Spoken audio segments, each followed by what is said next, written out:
All right, the new cooling off period is in effect. What does this mean for buyers? We're going to talk about a few ways that other people are going to take more risk than you and still beat you, or flip it around and how you can beat other people. But we're not going to encourage you to do that. That's your decision. So in essence, what the cooling off period is the government has implemented a 3 business day period where a buyer can back out of a real estate deal no matter what. Doesn't matter if they have subjects in there or not, if they put down a deposit or not. They have 3 business days after acceptance of the contract. If you write an offer and it gets accepted on a Wednesday, and let's say it's a long weekend, all of Thursday, let's say Friday's holiday, so then Friday, Saturday, Sunday, Monday, Tuesday, you have all the way till Tuesday at midnight to actually decide to back out of that contract. 3 business days. It's a very long time, and kind of for sellers in hot markets can be difficult to navigate sometimes. They might already have another property that they bought because the market's so crazy. They bought first. And now what if this first deal falls apart because of a rescission period and then another one falls apart? We represent buyers and sellers. Yeah. And like the real estate council will say, this is for real estate consumers. Well, it's not for real estate consumers. This is for real estate buyers, and it disadvantages sellers. So do I like it? Well, I like it for buyers, but I don't like it for my sellers. So I'm torn. What happens if you back out? Well, it's a 0.25% rescission fee. So that's $2,500 on $1 million. And that will get paid out if the buyer's put down a deposit already, which doesn't usually happen in the normal market. Then it'll come right out, immediately comes out of that deposit, which is held in trust at the brokerage usually. But if a buyer hasn't paid a deposit, then the seller has to chase them down for that money, which is kind of interesting. But they can use, the Civil Resolutions Tribunal, which is for claims up to $5,000. It costs like $100 to file online. You probably get the money back fairly easily as long as the person was in the country.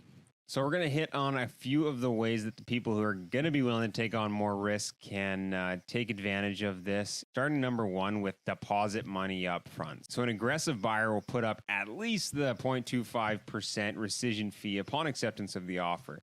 This is a way that if they rescind, the seller doesn't have to chase them down for the fee. And then a cautious buyer, on the other hand, will not put down a deposit until after the 3 days. And the second thing we're going to see is direct deposit to seller. Now, this is pretty risky, and nobody would really do this before this. But what's really interesting is I've already seen a case where a buyer offered a $100,000 deposit direct to the seller upon acceptance of the offer. They were competing in multiple offers. They really wanted to stand out. I've never seen that in a residential deal before. I've seen it in development deals, land deals, which is more common, very sophisticated buyers. But in residential, it's super risky. Like, you're giving this seller $100,000 before you actually own the property. They could leave the country, run away with the money. They could spend the money. It's their money now. They could spend the money and die. And then what's the estate going to do? Are you going to get the money back from the estate? To get money back like that, like, it's not just like, everybody thinks like, oh, it's the law. You just, they have to give it back to you. It's like, yeah, well, how do you enforce it? Years and years of court, years, and probably $100,000 in legal fees to lawyers. So it's super risky, and we've already seen it happen. So I think what's kind of funny about this is that the government is essentially incentivizing behavior already that is worse than what we saw before. Yeah. Outrageous. It's crazy. This is one of the major flaws in the program, in my opinion. So number 3 is a no access clause. If you think about when you purchase a home and you have subjects, you'll have the opportunity to go in and do an inspection. You'll book that inspection. You'll have access to the home. Well, if you have this 3-day period, someone can kind of use that as their subjects, and they can go in, do an inspection. Well, if you're going to say, no, I will not have access to your home over this 3-day period with a no access clause, that'll eliminate the buyer's ability to do that inspection. It shows that they don't want to rescind. And this sounds crazy because you're like, well, why would a buyer voluntarily do this? But you don't understand, when the market's hot and there's 15 offers on a property and Joe and Mary just sold their house and they're going to be homeless unless they get this property, which is their dream property. And up and get 15 people, they're going to do crazy things. They're going to write in that contract, Mr. and Mrs. Seller, we are not allowed access to your home for the next 3 business days. And the seller's going to be like, sick. Like, they can't even come and do an inspection. Or they're going to say, and neither can an appraiser. And then they know that they're not even gonna allow appraiser into the home. So they're not even gonna get their financing lined up. So they're waiving their financing as well. So the fourth way is going to be a letter from the lender stating the pre-approval amount. This is important, shows the seller that they can afford this. They're not going to back out because of financing. 3 days really is enough to get approval from a lender. So if you have all of your ducks in a row, likely only property related issues would deny the financing. And the next one is document review. So typically, you've got your strata documents on a strata property, which is big. You've also got your property disclosure statement, your title search, and as well as your city documents, any permits. So typically in a hot market, what we'd see is like realtors before multiple offers, if they're going to write subject free for their buyers, if their buyer wanted that, what they would do is they'd go through with the buyer the entire 300-page strata document package, and they'd go through everything, figure it all out beforehand, and then write subject free because, like, hey, we already reviewed it. We know what's in there. We're satisfied ourselves. We don't need a subject to reviewing these documents. Well, now it's a 3 business day period. A lot of buyers are going to be like, oh, great. I can just use this 3 days to review the strata documents. And if it turns out there's a $60,000 levy for windows that have to be replaced or siding or whatever, I can just use that. I'll just I'll pay my $1,500 and I'll back out. Yeah. But it's a low chance in the documents anyways. Savvy buyers, what they're going to do to have a stronger offer than those people, they're going to review the entire package beforehand. The strata documents, the property disclosure statement, the title search, any city documents.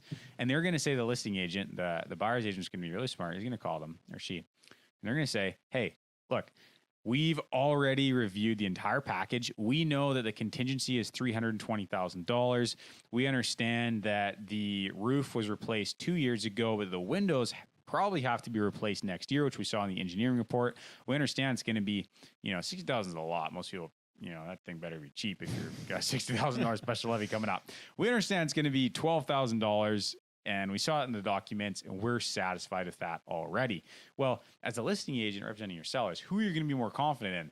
The offer that just comes in and the buyer's agent's like, here's our client's offer. You're like, nice. Or the offer that's like, hey, we've already looked at everything. We're happy with it. And proof that they've already read everything with all the information. Well, you're going to go with the one that's demonstrated that they've read the documents and are satisfied. So what's kind of funny is I was making fun of the government because their timing is always horrible, right? Like they introduced the cooling off period and like the slowest sales period in like the last 20 years. But then it actually turned around and like they introduced this January 1. All of a sudden we're in multiple offers in January. So for once their timing was actually okay. Now, a lot of the multiple offers that we're experiencing, people are still putting subjects in. We got one last week, 5 offers, put subjects in, still got it. But some of the more aggressive ones we're definitely seeing go subject free, and that rescission period is being used. But before you freak out, most people still have subjects in that extend beyond the rescission period. And if you don't want to pay that fee, all you have to do is just put subjects in beyond the rescission period, right? So if you have 3 business days of rescission period, but you also have a 3 business day inspection period, and then in the inspection, you find that the roof is shot and you want to back out of the deal, well, you can back out of the deal and not pay anything because you have your inspection clause. The rescission period is only in effect if you don't have your proper subjects in there and exercise those. Well, if you have any questions about anything we go over, always shoot us a message or give us a call. We're always happy to talk or go for coffee. And if you like the video, don't forget to subscribe.